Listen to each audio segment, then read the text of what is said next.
Oke Bunda, pertanyaan selanjutnya, apa sih arti politik bagi kehidupannya Bunda itu? Bagi Bunda, politik itu adalah sebuah seni.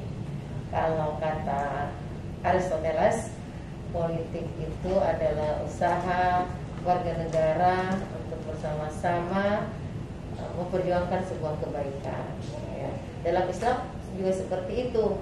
Kalau dalam Islam itu politik diistilahkan siasa. Siasa itu adalah sebuah usaha, sebuah perjuangan untuk melakukan kebaikan-kebaikan. Jadi kalau merujuk dari istilah-istilah itu, ya Bunda merasa bahwa berkecimpungnya Bunda dalam dunia politik adalah upaya bagi Bunda untuk bisa melakukan kebaikan. Ya. Kebaikan di mana? Kebaikan dalam pemerintahan, ya, dalam tatanan pemerintahan, khususnya kalau di provinsi ya di Sulawesi Selatan, memperbaiki atau memberikan kontribusi, memberikan masukan terhadap kebijakan-kebijakan yang berpihak pada rakyat. Ya. Jadi siasa itu adalah sebuah strategi bagaimana kita bisa melakukan amar ma'ruf nahi munkar. Apa yang Bunda harapkan dari berkecimpungnya anak muda dalam politik? Anak muda ya, oke. Anak muda, waktu di sesi sebelumnya Bunda sudah katakan bahwa anak muda harus berkecimpung di dunia politik. Kenapa? Ya karena sekarang suka tidak suka kita harus menerima kenyataan bahwa Indonesia sudah mulai merasakan adanya bonus demografi. Walaupun puncak bonus demokrasi itu nanti di sekitar tahun 2030 sampai 2040, tapi sekarang ini sudah mulai terasa. Di mana-mana sudah mulai kelihatan pergantian generasi dalam kepemimpinan, dalam segala hal, dalam segala bidang, baik itu di politik maupun di bidang-bidang profesional lainnya. Ya, anak muda sudah mulai eksis.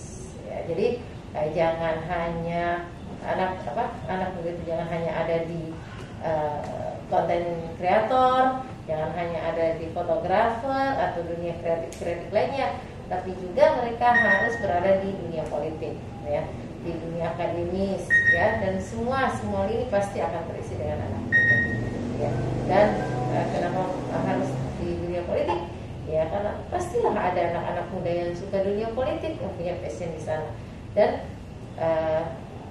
banyak anak muda yang menunggu mereka, ya, biar juga suasana politik kita terwarnai dengan anak muda, lebih fresh mungkin ide-idenya ketika memberikan masukan-masukan terkait dengan kebijakan-kebijakan pemerintah, seperti itu.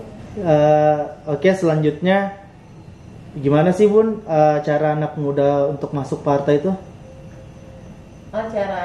Cara masuk partai, kalau ada anak muda yang mau masuk partai gitu ya, Iya. gampang ya. Pertama, kalian harus pelajari dulu partai-partai yang menurut kalian menurut kalian itu baik gitu ya, baik secara visi, terus kemudian track recordnya juga baik. Yang paling bisa terukur itu ya sekarang ya, kalau misalnya lihat deh dari jumlah anggotanya atau kadernya yang terlibat dalam kasus korupsi. Nah itu kan kelihatan tuh dari situ. Terus kemudian kalau mau sedikit serius, pelajari dong visi misi partai itu. Nah kalau sudah dapet, terus gabung jadi kader, jadi anggota. Habis itu nanti kalau kalian punya prestasi, ya kalau kalian serius pasti jadi pengurus. Nah, kalau udah direkrut jadi pengurus, ya harus serius dong. Walaupun posisinya masih di bawah tidak masalah, tapi kalian harus tetap menunjukkan, memperlihatkan komitmen kalian bahwa kalian memang serius mau berpartai. Ya seperti itu. Nah dari situ kemudian pimpinan partai kan akan melihat potensi kalian, ya, potensi anak-anak muda itu anak-anak yang baru. Ya kalau dianggap bagus, capable, ya akan direkrut untuk jadi caleg. Ya kalau ada dua pilihan, bisa berpartai saja tanpa jadi caleg, bisa berpartai dan jadi caleg masuk di parlemen. Ya, jadi tidak semua aktivis parpol itu harus jadi caleg, tidak semua.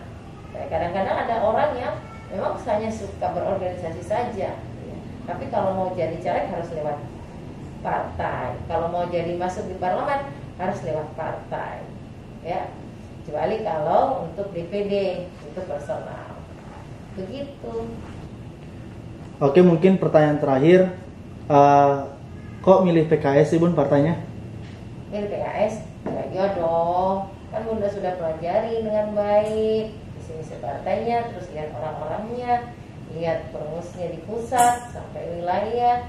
Mereka orang-orang yang baik, ya, dan alhamdulillah track record kader partainya di parlemen, ya, baik itu di parlemen maupun di eksekutif, alhamdulillah paling sedikit terlibat kasus korupsi. Nah, ini yang Bunda bilang tadi. Kemudian ya Bunda merasa di partai inilah, di PKS inilah Bunda bisa mengekspresikan semangat perjuangan Bunda untuk memberikan banyak kebaikan. Ya, alhamdulillah selama ini selalu sejalan dengan hati nurani Bunda apa yang diinstruksikan oleh partai. Seperti itu. Oke Bunda, thank you ya atas waktunya. Oke, terima kasih. Bye.